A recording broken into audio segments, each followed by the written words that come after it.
नमस्कार मित्रों। खुल्लम खुल्ला न्यूज़ व्यूज़ और रिव्यूज़ के इस संस्करण में आपका स्वागत है। पिछले कुछ संस्करणों में हम देश की नकली समस्याओं की चर्चा करते रहे हैं और मैंने ये भी कहा था कि हम आने वाले दिनों में देश की असली समस्याओं की भी बात करेंगे। तो आइए देश की कुछ असली समस्याओं की बात करते हैं। मैं संघ का स्वयंसेवक रहा और बचपन में और बाद में भी जब मैं संघ की शाखा में जाता था तो हम लोग एक गीत गाया करते थे। करें राष्ट्र निर्माण बनाएं मिट्टी से अब सोना, मिट्टी से अब सोना, मिट्टी से अब सोना। बड़ा सुंदर प्रेरणादायी गीत था और जब हम लोग इसको गाते थे तो मन में एक कल्पना उपजती थी कि हमें राष्ट्र का निर्माण करना है। और ये भी कल्पना उपजती थी, हम जहाँ जिस क्षेत्र में भी बैठे हुए हैं, हम किसी नगर में हैं तो उस नगर की परिस्थिति को देखते हुए मन में ये भाव जगता था कि इस नगर को कैसे ठीक किया जाए। अगर वहाँ कोई समस्या है तो समस्या का कैसे निदान किया जाए, ये मन में ये बातें आती थीं और उस दृष्टिकोण से हम सोचना शुरू कर देते थे। उन दिनों रज्जू भैया जिन्हें हम लोग बाद में प्रोफेसर राजेंद्र सिंह के नाम से भी जानते थे, वो काशी विभाग के विभाग प्रचारक हुआ करते थे, जिसके अंदर कई ज़िले आते हैं, उसमें बलिया भी आता था। तो रज्जू भैया जब भी आते थे बलिया में तो जो मुख्य शिक्षक स्तर के कार्यकर्ता और अन्य कार्यकर्ताओं की भी बैठकें हुआ करती थीं और मैं बाल स्वयंसेवक तो था लेकिन उन बैठकों में भी मैं रहा करता था और उनकी बातें उस उम्र में सुनने का मुझे सौभाग्य मिला। तो एक बार ऐसी एक बैठक में उन्होंने कहा कि हम क्यों, हमारे व्यक्तित्व का विकास कैसे होता है, और उन्होंने एक बहुत सुंदर गुर समझाया जो मुझे बड़ी अच्छी तरह से समझ में आया और अब तक और जीवन में हमेशा वो मेरे ध्यान में रहा। उन्होंने कहा कि जब हम केवल परिवार के दृष्टि से सोचते हैं तो हमारे व्यक्तित्व का विस्तार भी परिवार के स्तर तक ही होता है। जब हम जिले की दृष्टि से सोचते हैं तो हमारे व्यक्तित्व का विस्तार भी जिले की दृष्टि से होता है। वैसे हम प्रदेश की दृष्टि से सोचते हैं तो हमारे व्यक्तित्व का विस्तार उस दृष्टिकोण से होता है। लेकिन जब पूरे राष्ट्र के बारे में सोचते हैं तो हमारे व्यक्तित्व का विस्तार पूरे राष्ट्र के स्तर पे होना शुरू हो जाता है। फिर उन्होंने कहा कि क्या कारण था कि स्वतंत्रता से पहले हमारे देश में बड़े वैज्ञानिक हुए जिन्होंने नोबेल पुरस्कार जीते और कविवर रविंद्रनाथ टैगोर की बात की उन्होंने और इन सारे दृष्टांतों को दिया।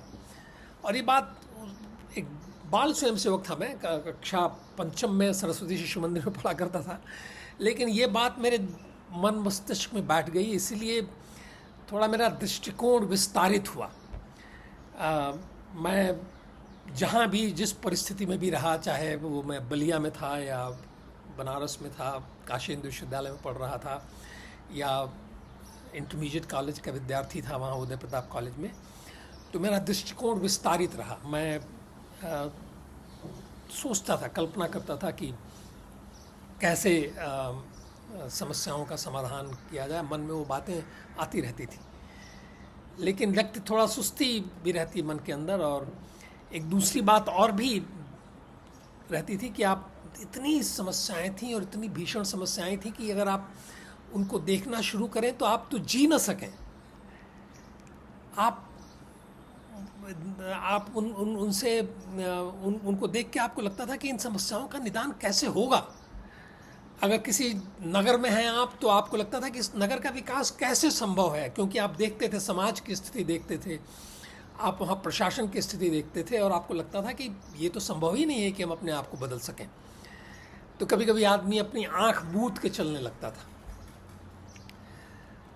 लेकिन जो हमारे राजनेता हैं, जो बड़े ऊंचे स्तर पे हैं, जिनके अंदर ये क्षमता है कि वो कुछ कर सकें इस बारे में, उनको तो आंख मूंद के चलने की आवश्यकता नहीं है।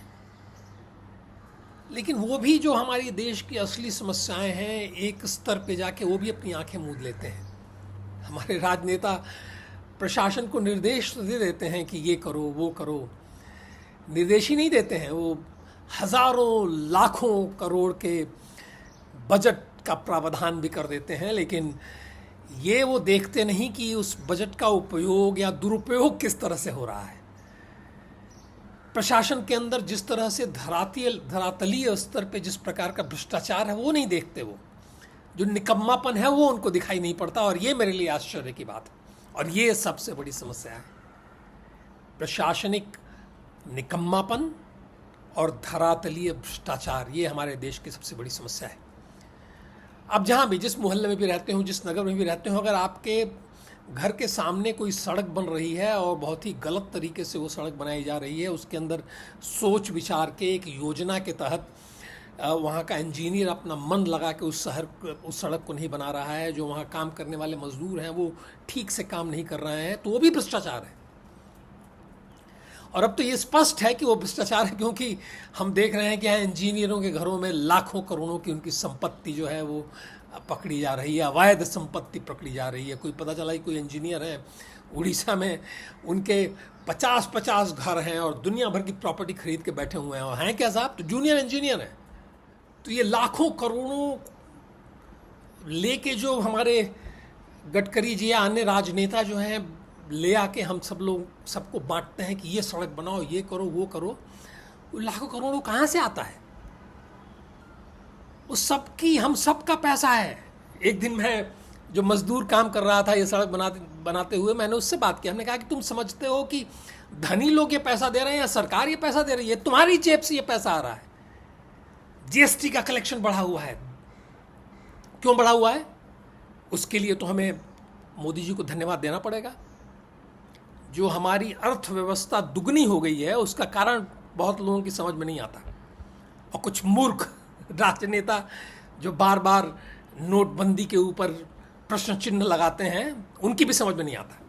जो राज्य सरकारें जो बैठी हुई हैं, ममता बनर्जी जो बड़ी दुखी थी कि नोटबंदी हो गई, उनकी समझ में भी ये चीज़ नहीं आती कि नोटबंदी का कितना बड़ा असर हुआ।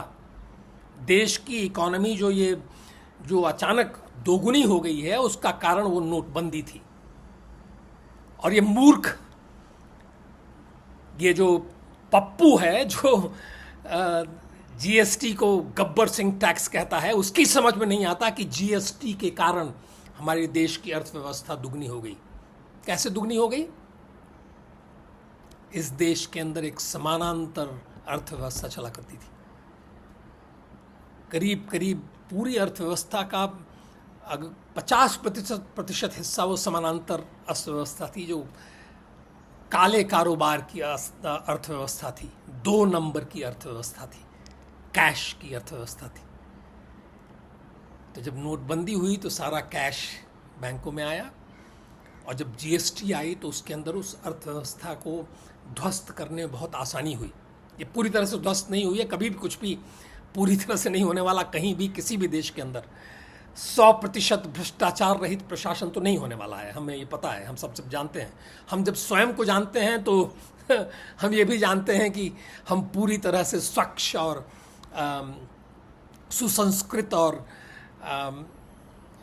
अनुशासित नहीं होने वाले। हमारे अंदर थोड़ा बहुत कुछ चोरी की भावना हमारे अंदर रहती है, हम कुछ न कुछ यहाँ से वहाँ से चुराना चाहते हैं, तो वो रहेगा, चलिए ठीक है। वो गुण भी जो है हमें ब्रह्मा जी नहीं दिए हैं, तो उनके साथ हम सब लोगों को जीना है। लेकिन उन सब के रहते हुए भी हम ये मान के चलें कि उस अर्थव्यवस्था को जीएसटी ने जिस तरीके से समानांतर अर्थव्यवस्था को ख़त्म किया, उसके कारण ये सारा धन आया। ममता बनर्जी जिसका विरोध करती हैं, पप्पू जिसका विरोध करता है, जीएसटी को गब्बर सिंह टैक्स कहता है। आज अगर इस देश के अंदर गरीबी का स्तर कम हुआ है तो उसका कारण यह है कि सरकारों के पास इतना पैसा आया, वो समानांतर अर्थव्यवस्था, जो काले धन की अर्थव्यवस्था या जो 2 नंबर के व्यापार की जो अर्थव्यवस्था थी, उसका अंत जो हुआ, उसके कारण जो धन आया, उस धन से आपने इस गरीबी को कम किया। तो ये अच्छे काम हुए। लेकिन जो धन अब आ रहा है उसका उपयोग कैसे किया जा रहा है, किस प्रकार की योजना बना के उपयोग किया जा रहा है जिससे कि सही निर्माण कार्य हों, जिससे कि हर साल सड़कें टूटे नहीं, हर साल नगरों में जल भराव की परिस्थिति ना उत्पन्न हो, जो पुल बने हैं वो धराशायी ना हो जाएं।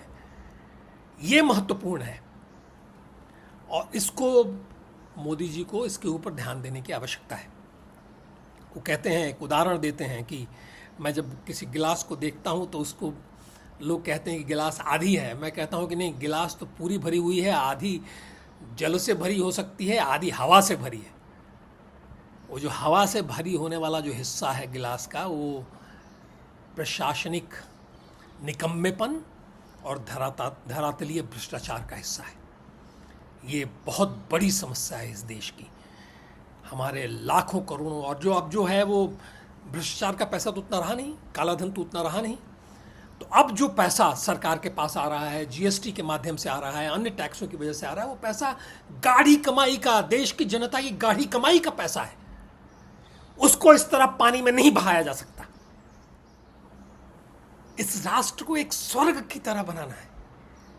हमारा मोहल्ला, हमारा नगर, उसके अंदर ये जिस तरह से ये नारकीय स्थितियां बनी हुई हैं, उन नारकीय स्थितियों को नहीं बनने देना है, इसको स्वर्ग जैसा बनाना है। ये कल्पना करें, राष्ट्र निर्माण बनाएं, मिट्टी से हम सोना, और हम जो सोना है उसको मिट्टी में मिला रहे हैं।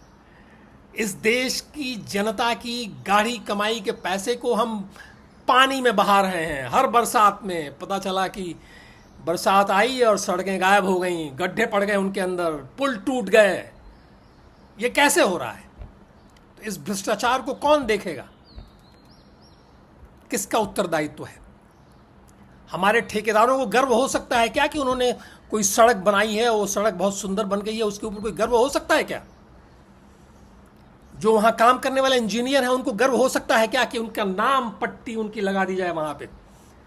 मोदी जी की तो नाम पट्टी लग जाती है, गडकरी जी की तो नाम पट्टी लग जाती है, तो उनको तो हम गाली दे सकते हैं, लेकिन जो इंजीनियर है उसको गर्व हो सकता है क्या? उसकी पीढ़ियों को गर्व हो सकता है क्या? कुछ समय पहले यहाँ CST का कुछ 1.25 साल या कुछ ऐसे कुछ मनाया गया, तो वहाँ जो जिस इंजीनियर ने उसको बनाया था, उसके परिवार के लोग यहाँ आए, उन्होंने देखा उस पे नाम पट्टी पे, उन्हें गर्व हुआ होगा कि देखो हमारे परिवार ने, हमारे दादा परदादा ने इतना सुंदर ये CST बना दिया। भले ही वो नकल थी जो ब्रिटेन में जो कुछ बना था, लेकिन सुंदर तरीके से बना था। उनको गर्व हुआ होगा कि देखिए इतना सुंदर ड्रेनेज सिस्टम यहाँ दक्षिण मुंबई में जो ड्रेनेज सिस्टम है वो अभी भी काम कर रहा है। लेकिन जो बाद का विकास हुआ है, जो हमारे राजनेता, स्वतंत्रता के बाद के हमारे जो राजनेता हैं, उनके द्वारा जो किया गया विकास है मुंबई सबर्बन क्षेत्र के अंदर, उसकी हालत देखिए। तो हम कहां स्वर्ग बना रहे हैं इस देश को? तो अगर ये धरातलीय भ्रष्टाचार और प्रशासनिक निकम्मेपन पे लगाम नहीं लगाएंगे, हम आंख मूंद के निकल जाया करेंगे अपने हाईवेज से, हम समस्याओं से भागेंगे, उनका सामना नहीं करेंगे, तो ये परिस्थितियां बनी रहेंगी। देश की गरीब अमीर सारी जनता का गाढ़ी कमाई से कमाया हुआ पैसा ऐसे ही पानी में बहता रहेगा, और हम हर बरसात में हम शिकायत करने के लिए बैठ जाएंगे कि देखिए सड़क टूटी है, गड्ढे पड़े हुए हैं, लोग मर रहे हैं। कुछ समय पहले मैंने एक फिल्म बनाई थी, मैन होल में डंडा कुछ समय पहले क्या, 10 साल पहले वो फिल्म बनाई थी मैंने। और उस फिल्म को बना के उसके लिंक मैंने जितने भी अभी तक हुए हैं नगर विकास मंत्री, चाहे वो वेंकैया नायडू हों और फिर बाद में हरदीप पुरी हों या बाकी लोग हों, उन सबको मैं उनके लिंक लगातार भेजता रहा। उसमें मैं टैग करता रहा मोदी जी को और सारे नेताओं को, कहीं कोई असर नहीं। मैंने कहा कि तुम 500 मीटर चल लो कहीं भी, किसी भी जगह पे। यहाँ एक बार BMC के कमिश्नर की कोई मीटिंग हुई, उस मीटिंग में मैंने खड़े होकर कहा कि 500 मीटर निकलो बाहर, मेरे साथ आओ, 500 मीटर यहाँ जहाँ तुम ये मीटिंग कर रहे हो जिस सभागार में, उसके ठीक बाहर निकल के 500 मीटर मेरे साथ चल लो। डिलॉयट कंसल्टेंट्स को बुलाने की आवश्यकता नहीं है। उस 500 मीटर चलने में तुम्हें इस देश की नगर विकास से जुड़ी हुई समस्याओं की जानकारी मिल जाएगी, और अगर तुम्हें कुछ करना होगा तो तुम कुछ कर पाओगे। एक मोदी जी के मिनिस्टर हैं योगी सरकार में मिनिस्टर बना के भेजे गए, पहले वो गुजरात के अंदर थे, AK शर्मा। वो बार बार पोस्ट करते रहते हैं कि हम ये कर रहे हैं, हम वो कर रहे हैं। अरे वो जो पोस्ट करता है वही मूर्खतापूर्ण पोस्ट करता है। कुछ समय पहले उसने पोस्ट किया कि साहब जो विधानसभा है लखनऊ के अंदर, उसमें जल भराव हो जाता था क्योंकि उसके इर्द गिर्द की सड़कें ऊंची हो गई थी, तो हमने ये देखिए कुछ कर दिया है। उसने उसमें एक फ़ोटो डाली, मंत्री जी ने फ़ोटो डाली। पहले नौकरशाह थे, अब मंत्री हो गए हैं मोदी जी की कृपा से। तो मंत्री जी ने फ़ोटो डाली कि देखिए हमने विकास दिया है। मैं फ़ोटो दिखा रहा हूँ, ये है फ़ोटो। उसकी आंख के सामने नज़र आ रहा है कि जो कुछ भी काम किया गया वो घटिया स्तर का काम है, और वो वहाँ पीठ थपथपा रहा है उन अधिकारियों की जिन्होंने वो घटिया काम अप्रूव किया है। सामने दिखाई पड़ रहा है। गडकरी अगर चलेंगे अपने राजमार्गों पे तो उनको सामने नहीं दिखाई पड़ेगा, उछलते हुए चलेंगे। उनका मोटा शरीर, बड़ा कष्ट होगा उनको चलने में। उतरने लगे हैं गाड़ी से तो पता चला कि उनकी सारी चूलें हिल गई हैं, लेकिन कोई असर नहीं पड़ता। आंख मूंद के सब लोग चलते हैं, क्योंकि समस्याएं जो है उनसे किनारा करना चाहते हैं। नहीं जी, स्वामी जी ने कहा था कि फेस द ब्रूट।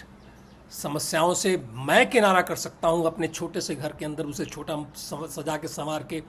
एक स्लम में रहने वाली माता बहन, वो अपने झोंपड़े को सजा संवार के रखती है, लेकिन उसके बाहर का देख के वो परेशान होती है, लेकिन चुप लगा के बैठ जाती है। लेकिन आप नहीं कर सकते, क्योंकि आपको जिम्मेदारी दी गई है। उन इंजीनियर्स को, BMC के ठेकेदारों को ये जिम्मेदारी दी गई है। उनको पैसा दिया जा रहा है, वो गरीब महिला उनको पैसा दे रही है, मैं उनको पैसा दे रहा हूँ कि तुम करो इसको ठीक से काम, और वो उसको ठीक से नहीं कर रहे हैं। उसको कोई देखने वाला नहीं है। कोई कारपोरेटर देखने के लिए नहीं आता है कि काम ठीक से हुआ है कि नहीं। कोई जो है MLA देखने के लिए नहीं आता है कि काम ठीक से हुआ है कि नहीं। यहीं मलाड के अंदर जहाँ मैं रहता हूँ, वहाँ कोई MLA देखने के लिए नहीं आया कि हमारी जो सड़कें बनी हैं वो ठीक से बनी हैं कि नहीं। उसके लिए जो यूटिलिटीज़ की लाइन है, जिनके लिए हज़ारों करोड़ मोदी जी ने दिया, वो यूटिलिटीज़ की लाइन ठीक से बनाई गई हैं कि नहीं, जिससे कि बार बार उन सड़कों को खोदना नहीं पड़े। कोई देखने के लिए नहीं आता है, कोई ऐसा मैकेनिज्म ही नहीं है। तो ये भ्रष्टाचार लगातार चल रहा है। पता चला कि इंजीनियर्स के यहाँ लाखों अरबों मिल रहे हैं। पता चला कि ठेकेदार जो हैं शानदार महलों में रह रहे हैं। और दूसरी बात यह कि हमारे अंदर ये क्षमता है कि हम ये कर सकें, लेकिन एक तरफ सरकारी काम है, BMC का, म्यूनिसिपैलिटीज़ का ये काम है, वहाँ नरक बना हुआ है। वहीं दूसरी तरफ हमने विश्व स्तरीय मॉल बनाए हैं। हमारी जो मेट्रो सेवा है, मैं देश विदेश जहाँ भी घूमा हूँ वो विश्व स्तरीय है। यूरोप में मैं बहुत घूमा हूँ, यूरोप की जो मेट्रो सेवाएं उनसे कहीं बेहतर है, बड़ी सुंदर है। हमारे मॉल विशालकाय सुंदर हैं। अब कहीं भी दुनिया में जहाँ भी कुछ मॉल बने होंगे उनसे मुकाबला कर सकते हैं। सब कुछ इतना सुंदर, लेकिन जो सरकारी काम हो रहा है उसके अंदर भ्रष्टाचार और निकम्मापन, इसने सब कुछ खत्म कर दिया है, सब कुछ गड़बड़ कर दिया है। पुलिस की स्थिति देखिए। हमारे यहाँ एक जो पुलिसमैन है, उसको मैंने अध्ययन किया, गूगल अध्ययन किया, तो पता लगा साहब 12-13 लाख रुपए सालाना उसकी आय है, जिसके अंदर टेक होम सैलरी उसकी 30,000 होती है। वहीं मॉल में जो बहुत सन्नद्ध रहने वाला, जो वहाँ का जो सिक्योरिटी वाला है, उसको जब मैं देखता हूँ, आप जाते हैं तो आपको नमस्ते भी करता है, आपके साथ प्रेम पूर्वक व्यवहार भी करता है। और क्या मिलता है उसको? 20,000 रुपये महीना। उसमें भी शायद वो कुछ उसके जो ठेकेदार हैं, जो कॉन्ट्रैक्टर होते हैं, जो सिक्योरिटी के कॉन्ट्रैक्ट लेते हैं, वो भी कुछ उसमें काट पीट लेते होंगे। लेकिन वो इतना सुंदर काम कर रहा है, उस मॉल का रख रखाव इतना सुंदर है, सब कुछ है, और सब प्रकार के लोग जाते हैं मॉल के अंदर। लेकिन वहीं जहाँ मॉल से बाहर निकले, एक हाउसिंग सोसाइटी से बाहर निकले, आप एक मेट्रो स्टेशन से बाहर निकले, ये जो नई मेट्रोज बनी हैं, आइए बाहर नरक। जाइए किसी पुलिस अफसर के पास, सब फोन लेके बात कर रहे हैं। अगर आपकी कोई समस्या है, उसे कहने के लिए कि साहब ये गड़बड़ हुई है, तो वो फ़ोन पे व्यस्त है, वो बात नहीं करना चाहता। वो महिला पुलिस अधिकारी भी बात नहीं करना चाहती, वो पुलिस कांस्टेबल भी बात नहीं करना चाहती, पुरुष भी नहीं बात करना चाहता, फ़ोन पे लगे हुए हैं। इस तरह का प्रशासनिक निकम्मापन, ये कौन रोकेगा? किसी न किसी को तो इसके बारे में बोलना पड़ेगा, करना पड़ेगा कुछ। तो किया जा रहा है क्या? तो ये दुख की बात है। तो संघ की शाखा पर ली हुई प्रेरणा, और मोदी जी स्वयंसेवक रहे हैं, गडकरी जी स्वयंसेवक रहे हैं, देवेंद्र फडणवीस स्वयंसेवक हैं, इन सारे स्वयंसेवकों को ये समझना पड़ेगा कि जो उन्होंने प्रण लिया है, करें राष्ट्र निर्माण, बनाएं मिट्टी से हम सोना, उस प्रण के साथ, उस संकल्प के साथ बेईमानी कर रहे हैं। आँख खोलिए, समस्याओं से भागिए मत। हमारे देश में जब पुराने ज़माने में योद्धा होते थे, उनकी उम्र हुआ करती थी 35-40 साल, उसमें चले जाया करते थे। हमारे सन्यासी 35-40 साल की उम्र में आदिशंकर, स्वामी विवेकानंद चले गए, क्योंकि देश की चिंता कर रहे थे, राष्ट्र की चिंता कर रहे थे, समाज की चिंता कर रहे थे, उनके लिए लड़ रहे थे, उनके लिए सोच रहे थे। तो यही प्रेरणा तो आपको मिली होगी संघ की शाखा में। मुझ जैसे नाकारे लोग तो बूढ़े हो गए, नहीं कुछ कर पाए, लेकिन आप लोग तो सत्ता में हैं, आप लोग उस स्थान पे हैं जहां आप कुछ कर सकते हैं, तो आप लोग तो कुछ करिए। उस संघ शाखा में जाने का जो लाभ मिला है, जो प्रेरणा मिली है, जो भावनाएं आपके अंदर जगी हैं, आपकी उम्र भी आपके साथ है, आप सब लोग तो कुछ उस कल्पना को साकार करने का प्रयास करिए। इस राष्ट्र को स्वर्गिक सौंदर्य उसका बने, एक सुंदर राष्ट्र बने, उसके लिए तो प्रयास करिए। कई क्षेत्रों में प्रयास हो रहे हैं, लेकिन नगर विकास के क्षेत्र के अंदर वो प्रयास बिल्कुल ही नहीं हो रहे हैं।